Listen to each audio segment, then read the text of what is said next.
Épisode 14. Un heureux événement. Caché au fond de mon lit parisien, j'entendis mon téléphone sautiller sur ma table de nuit. Je me levai d'un bond pour le récupérer, débordante d'espoir, avant de baisser les épaules, déçu de constater qu'il s'agissait de Yue. De Yue. Si le tournage ne reprend pas, je fais du vaudou avec une poupée à l'effigie de l'autre con. De Yue. Je t'avais dit qu'il avait une obligation morale. Tu vois ce que ça donne quand les mecs ne respectent pas leur personnage? De Yue. Putain, je suis tellement deg. En plus, le 4e film s'annonçait génial. De Yue. Et toi, tu vas devenir quoi? Qui voudrait te faire tourner après ça? Il peut penser aux autres, merde! Je soupirai en reposant mon téléphone là où je venais de le prendre. Yue n'était pas vraiment la solution idéale pour pallier la déprime. Je me replaçai sous ma couette. James avait été surpris en flagrant délit dans une voiture avec une escorte, une Hugh Grant, comme on disait dans le métier, rapport à cet acteur anglais qui s'était fait arrêter à Londres en pleine fellation. L'état de James avait aggravé son cas. Il était alcoolisé et avait également consommé un petit truc pour décoller.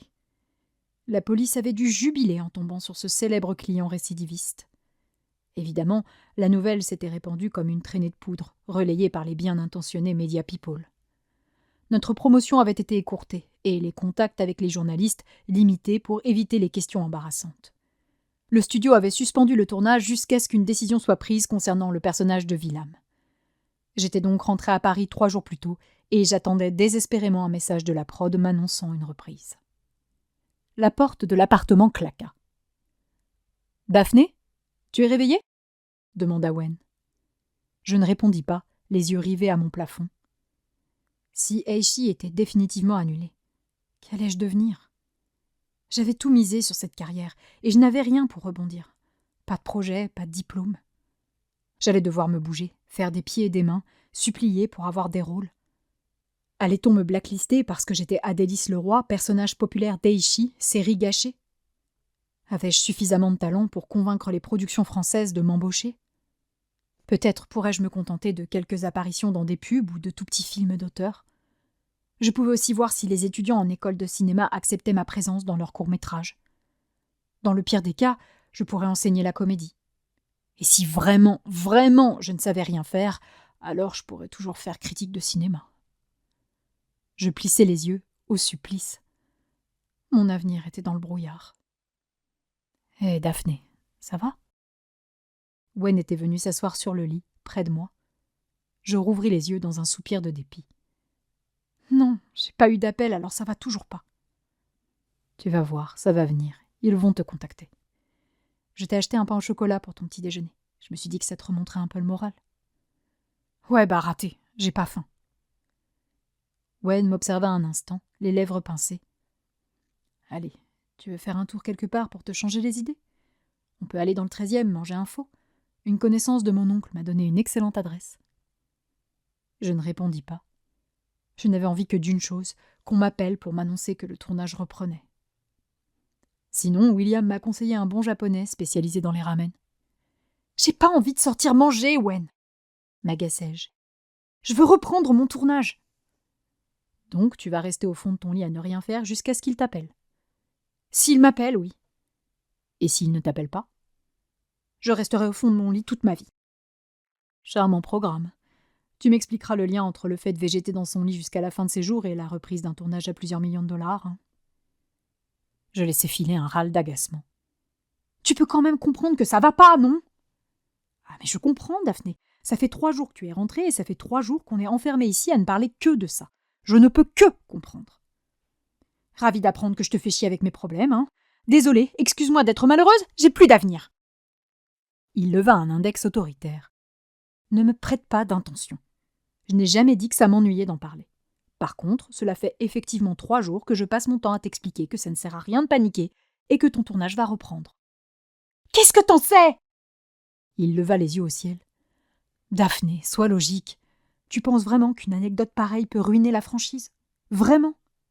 C'est une saga pour ados. La Warner ne peut pas se permettre un scandale sous peine... Mais enfin, tout ça, c'est de la comédie !» s'agaça-t-il en se levant. « Oui, James Loft a fait une connerie, mais la production s'en fout. S'ils ont stoppé le tournage, c'est uniquement pour avoir les mains propres, pour se donner une jolie image de studio qui assume et prend ses responsabilités dans cette histoire. Ils attendent juste que la vague passe. N'importe quoi. La réputation de James compte. Oui, et ce qui est arrivé leur convient parfaitement. Vilain en vilain garçon. Mais quelle gamine de 16 ans fan d'Eishi ne va pas trembler d'excitation en apprenant ça? Et tu sais comment tout ça va terminer? Il va présenter ses excuses, promettre d'entamer une thérapie pour ses problèmes d'addiction, va mettre tout ça sur le compte d'un pseudo-mal-être de l'artiste écorché vif, et vous allez tous vous retrouver à Bray pour tourner la suite. Je secouai la tête. Tu n'as pas conscience du coup porté à l'image de la franchise et des conséquences sur le film qui vient de sortir. Mais on parle de lui partout, Daphné. Le film cartonne. Même les gens qui ignoraient ce que c'était ont fini par regarder, curieux. C'est de la mauvaise pub. Il se pinça l'arête du nez. Sérieusement, tu penses que ça existe encore, la mauvaise pub? Aujourd'hui, le pire, ce n'est pas qu'on parle mal de toi. Le pire, c'est qu'on ne parle pas de toi. Toute publicité est bonne à prendre. Toute, sans exception. Je m'assis dans mon lit, exaspéré. Ah oui? Alors si c'est effectivement une si bonne publicité que ça, si tout ça est bénéfique pour le film et que la production s'en fiche, comment se fait-il que je n'ai toujours pas la date de reprise du tournage? Il croisa les deux bras sur sa poitrine en me toisant. Avec ses lunettes, il avait un air horripilant de monsieur je sais tout. Parce que c'est également l'occasion de vous faire peur. Vous serez moins gourmand à la prochaine négociation de contrat, maintenant que vous savez que vous pouvez tout perdre juste sur un dérapage stupide. Et en prime, vous vous tiendrez à carreau. Ils ont tout gagné. Je restai la bouche ouverte, cherchant comment riposter. Et dans le pire des cas, reprit Wen, ce sera James Love qui sautera, et personne d'autre. Car je suis désolée de te le dire, parce que c'est ton travail, parce que c'est important pour toi et que tu y mets tout ton cœur, mais ça marchera sans lui.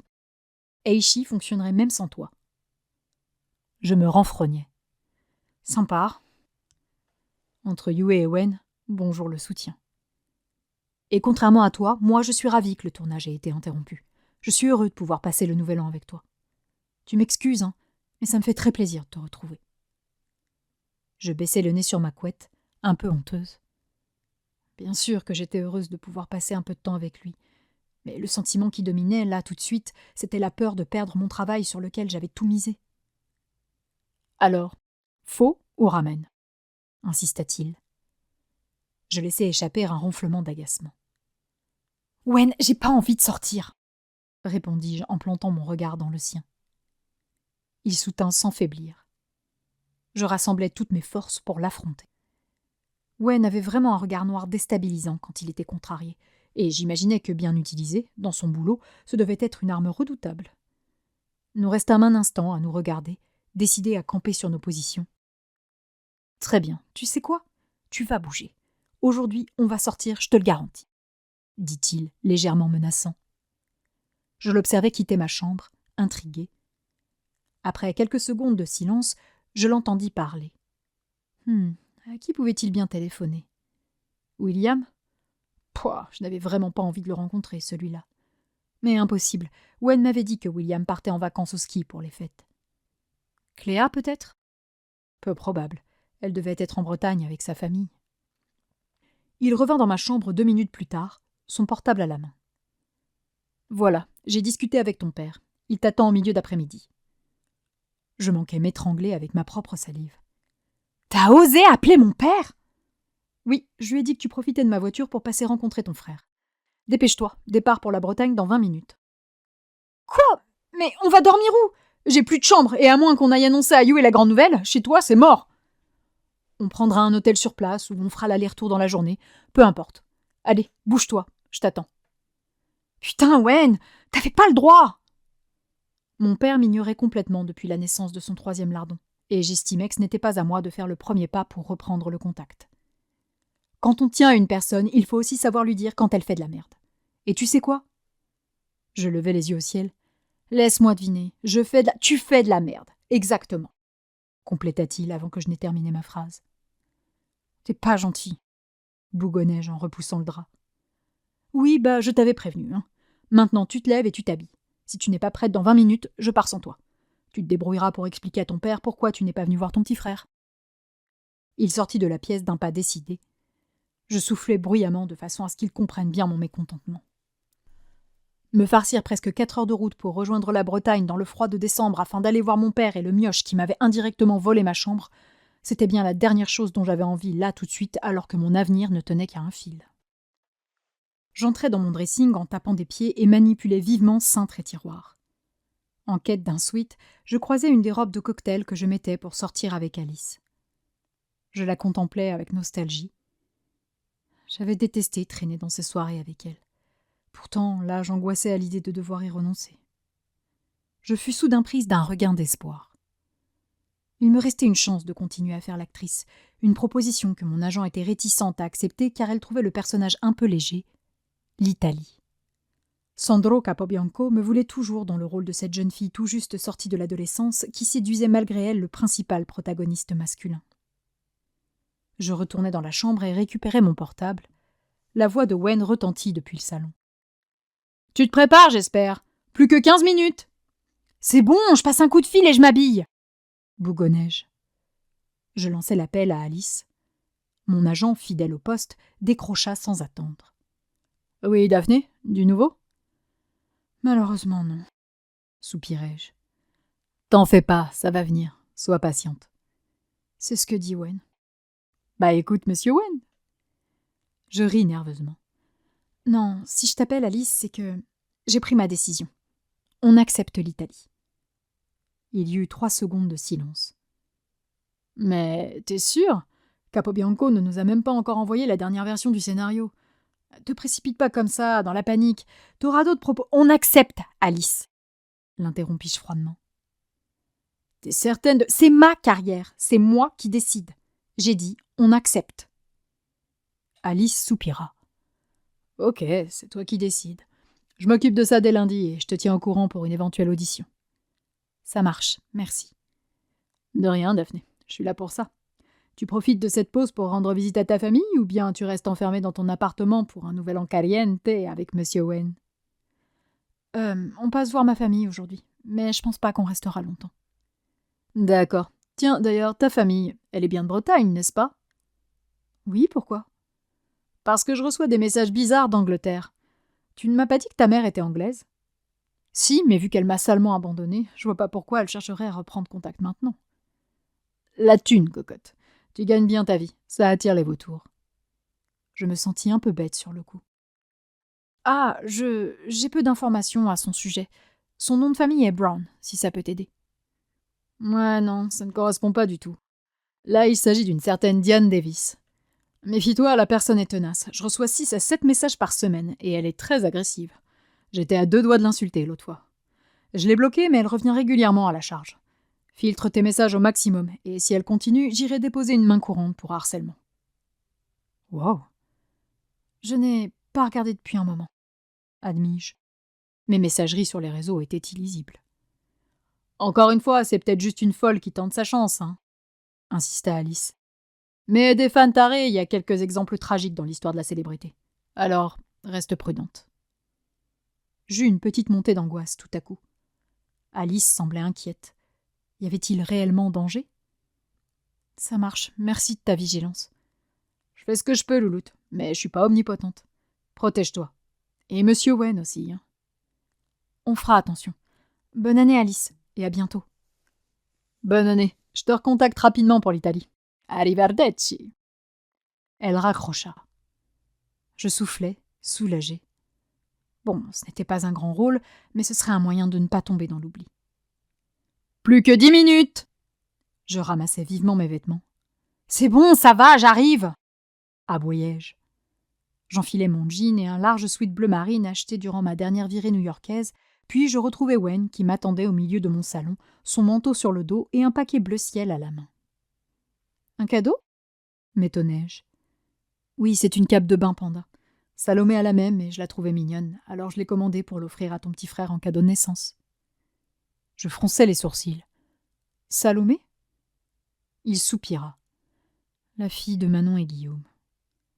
Oh, c'est vrai, tu m'avais dit. Feignis-je me souvenir en terminant de boutonner mon duffel coat.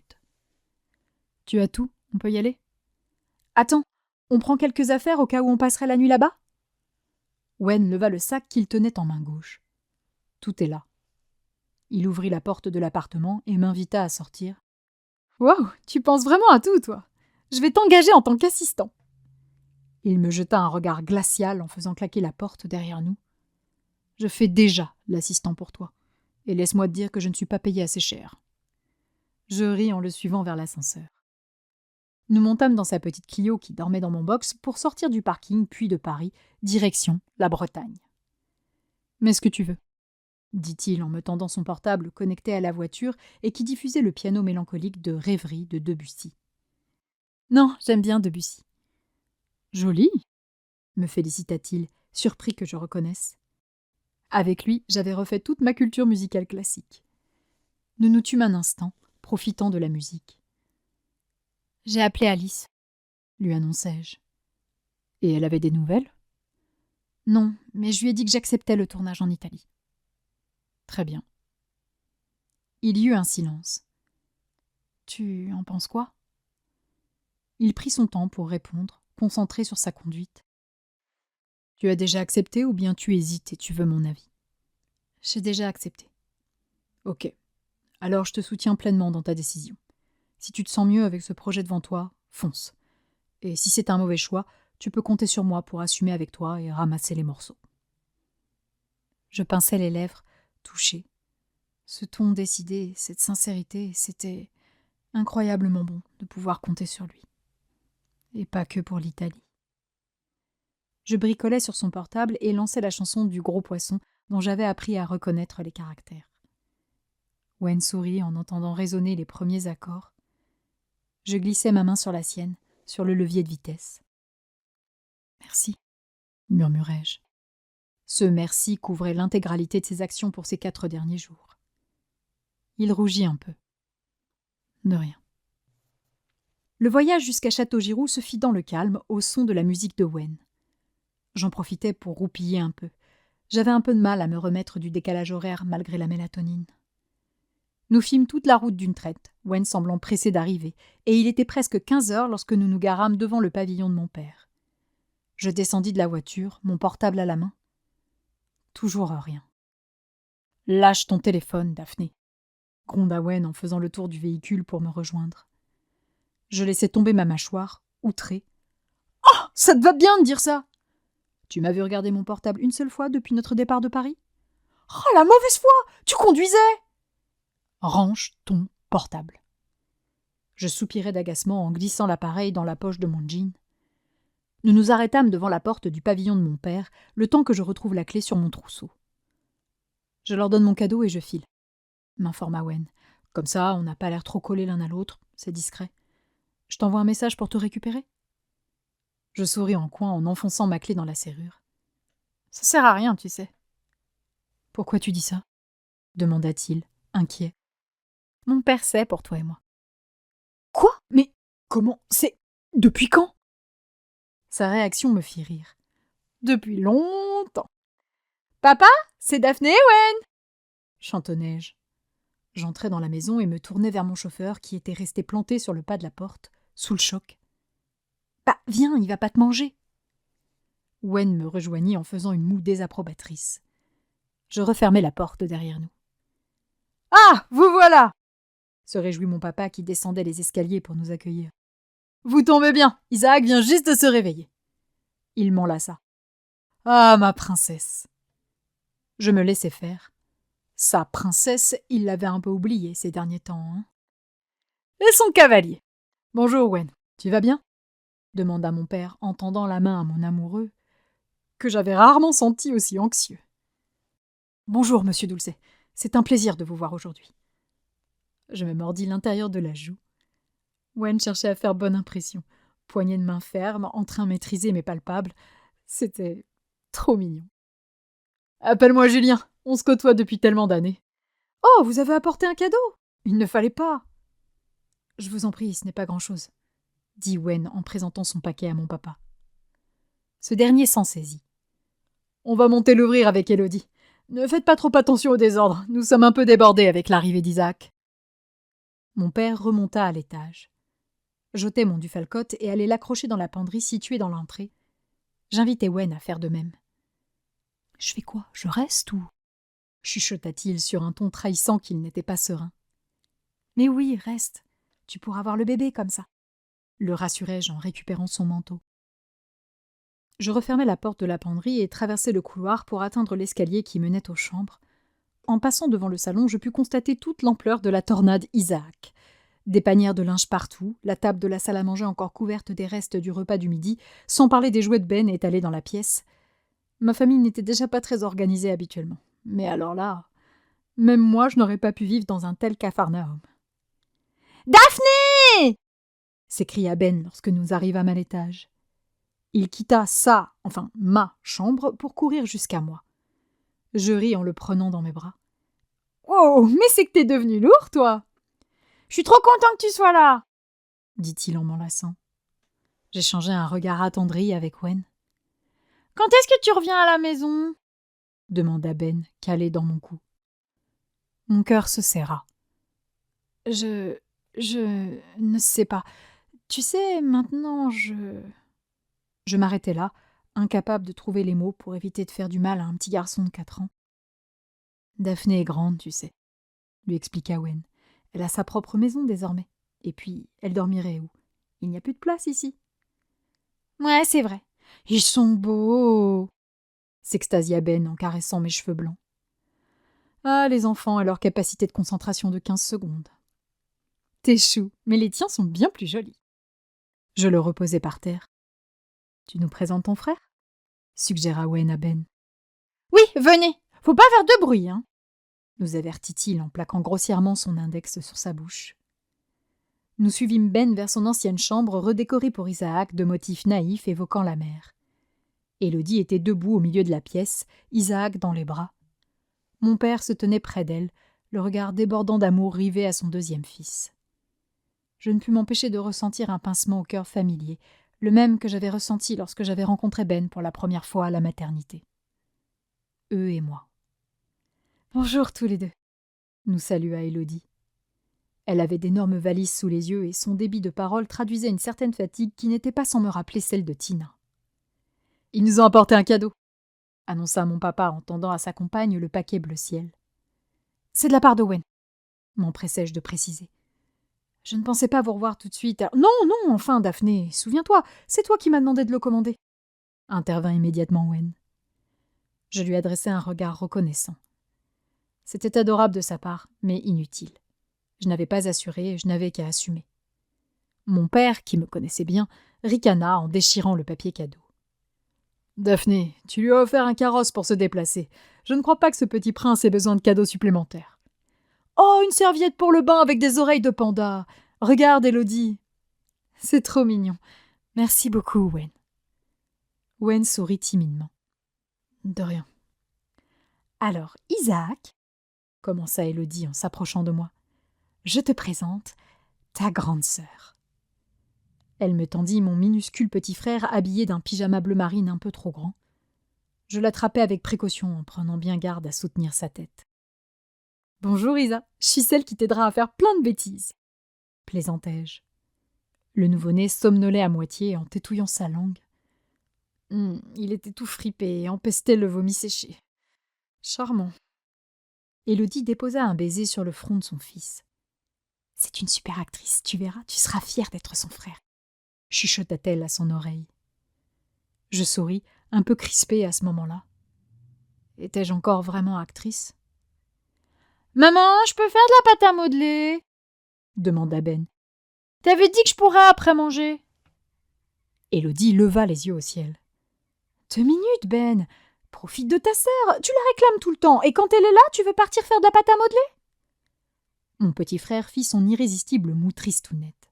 « Il peut, Élodie, » la rassurai-je. « On ne va pas s'en aller tout de suite. »« Hein, Wen ?»« Oui, on va prendre un hôtel. On repartira demain matin. »« Parfait, je m'occupe de la pâte à modeler !» annonça mon papa en attrapant la main de Ben pour ressortir de la pièce. Élodie les suivit du regard avec un air désabusé. « Il ne sait pas où est la pâte à modeler. C'est tout ton père, ça. Il veut gérer, mais il est à côté de la plaque les 3/4 du temps. Des fois, je me demande comment il a fait avec toi seul si longtemps. » Je ris. Alors là, c'est un mystère. « Wen, tu veux le prendre un peu ?» Il dévorait des yeux mon petit frère. « avec plaisir. Je reviens, appelez-moi s'il y a le moindre problème, dit Élodie en sortant de la chambre. Je confiai prudemment Isaac à Wen. C'est bon? C'est bon, je l'ai. Bonjour, toi. Bonjour, chuchota-t-il avec un sourire béat. Mon cœur se serra devant ce Wen ému et tendre. À ce moment-là, nous n'avions jamais été aussi loin l'un de l'autre. Il est adorable, tu ne trouves pas? Me demanda-t-il, les yeux rivés à mon petit frère. Oui, il est beau. Honnêtement, je ne le pensais pas. Comme Duncan, il me laissait de marbre. Et regarde cette petite main parfaite. L'être humain est vraiment une machine exceptionnelle. Je ne réagis pas. Je ne voyais pas du tout la même chose que lui. Je ne voyais qu'un monticule d'ennui bruyant qui empestait l'urine, le caca et le lait caillé. Son regard émerveillé ne quittait plus Isaac. Ça ne te donne pas envie quand tu vois ça? Je déglutis avec peine. Non. Ah, je conçois que tu ne projettes pas de fonder une famille avec ton métier. Mais peut-être qu'un jour, quand ta carrière sera un peu plus avancée, ce sera un nouveau défi que tu auras envie de relever. Ma gorge se serra au souvenir de Tina et de son fils, cette jeune femme que j'avais connue si heureuse et enthousiaste sur les plateaux de tournage et qui avait renoncé à tout pour s'occuper d'un autre être humain. Fatiguée, déformée, dépossédée de sa liberté. Comment vouloir ça? Cet aveuglement et cette abnégation sans aucun sens était effrayant. Combien de temps durait cette inconscience? Toute son enfance? Toute sa vie? Le réveil devait être si brutal à la fin, quand on constatait le coût du sacrifice. Ma carrière était déjà en danger sans que je n'ai rien fait. Comment imaginer la sacrifier volontairement sur l'autel de la maternité? Wen? Je plantai mon regard dans le sien.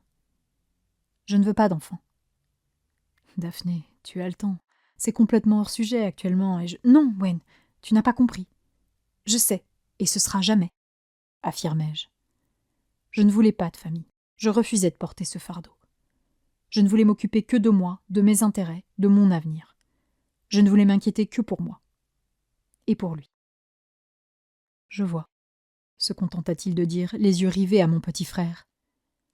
L'ambiance était un peu tendue à ce moment-là, mais je préférais ne pas lui mentir. Je vais me charger de réserver un hôtel pour ce soir, m'annonça-t-il sur un ton neutre. Oui, d'accord. J'en profiterai pour passer voir Manon, Guillaume et Salomé. Ça te permettra de te retrouver un peu en famille. Si tu veux, dis-je, un peu déçu qu'il ne reste pas. Tu ne passes pas voir tes parents? Non, surtout pas. Je pinçai les lèvres en venant m'appuyer sur l'épaule de Wen. Je le sentais distant, et je cherchais à réduire la distance, mais mon portable frémit dans la poche de mon jean. Je m'en emparai vivement. Wen me jeta un regard sévère. « C'est important, c'est mon avenir !» me défendis-je. Il secoua la tête pour désapprouver et retourna vers Isaac.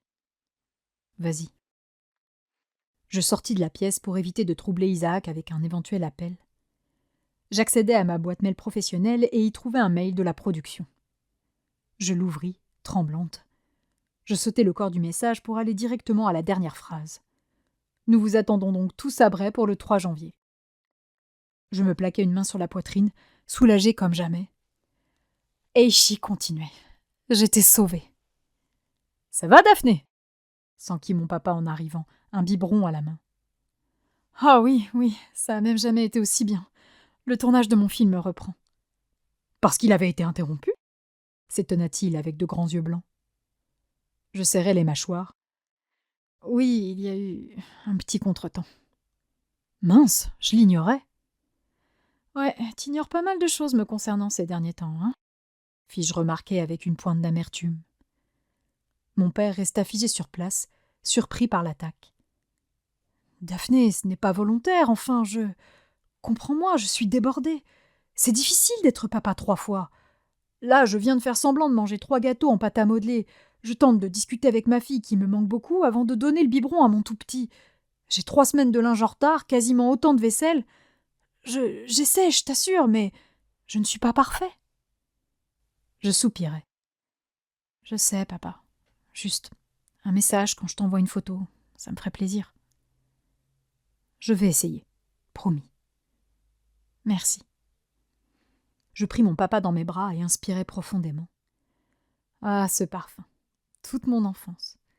Tous mes premiers souvenirs y étaient associés. Enfin, ceux que je gardais depuis mes 5-6 ans. Avant, c'était le trou noir. Dis-moi. Oui? C'est quoi le prénom de ma mère? Je le sentis se crisper avant qu'il ne s'arrange pour s'éloigner. Tu n'as jamais regardé ton acte de naissance? Il doit y être, bafouilla-t-il. Non, je n'y ai jamais fait attention, mais tu le connais, j'imagine. Il me fixa un instant, l'air contrarié. Il n'avait, de toute évidence, pas très envie de parler d'elle, et je le comprenais. Je venais de lui reprocher de m'oublier quand il tentait d'être un bon papa pour ses 3 enfants, alors qu'elle s'était contentée de disparaître. Olivia, se résigna-t-il enfin à m'avouer. Sa voix était dénuée de toute émotion, et c'était un peu étrange de l'entendre prononcer ainsi le prénom d'une femme qu'il avait suffisamment aimée pour concevoir un enfant. Son premier enfant. Olivia, d'accord. Elle n'avait pas un deuxième prénom, peut-être? Diane? Mon père perdit toutes ses couleurs d'un coup. Non, elle n'avait pas de deuxième prénom, mais tu peux toujours regarder sur ton acte de naissance, hein. Le papier doit être dans un tiroir de mon bureau. Il observa ses mains qui tremblaient autour du biberon. Là, tu m'excuses, mais j'ai un biberon à livrer. Monsieur va finir par râler. Je suivis des yeux mon père qui fuyait vers la chambre d'Isaac. Quelle surprenante et intrigante réaction. Je suis venu te libérer du tout petit monstre, lança mon papa à Wen. Oh, ce genre de petit monstre, j'adopte. Tu as la fibre paternelle, on dirait. Tu veux lui donner son biberon? Ça aurait été un plaisir, mais je vais passer voir des amis. Tu ne restes pas avec nous ce soir? Demanda mon père, dont la déception était palpable. Je vais vous laisser vous retrouver en famille. Je pense que c'est approprié après un tel événement. Se justifia Wen avec un petit mouvement de tête vers Isaac qui commençait à bougonner. Oh, c'est dommage! Ça aurait été un plaisir de discuter un peu avec toi. Tes parents ne tarissent pas d'éloges à ton sujet. Il paraît qu'on t'a proposé de partir à la maison mère à Londres. C'est incroyable, cette histoire. Je me crispais dans l'entrebâillement de la porte. Wen ne m'avait pas parlé d'une éventuelle mutation. Celui-ci sourit à mon père. Oui, mais j'ai refusé. C'est trop tôt. Je ne me sens pas prêt. Ah, c'est bien ça, de reconnaître quand on n'est pas encore capable d'assumer des responsabilités. Mes élèves feraient bien de s'inspirer de toi. Wen abandonna Isaac dans les bras de mon père. Oh, je suis loin d'être un modèle. Merci pour l'accueil, monsieur Dulce, et félicitations pour ce magnifique petit garçon. Je t'en prie, Wen. Merci pour le cadeau, et je suis ravie de te savoir auprès de Daphné. Je piquai un phare en même temps que Wen.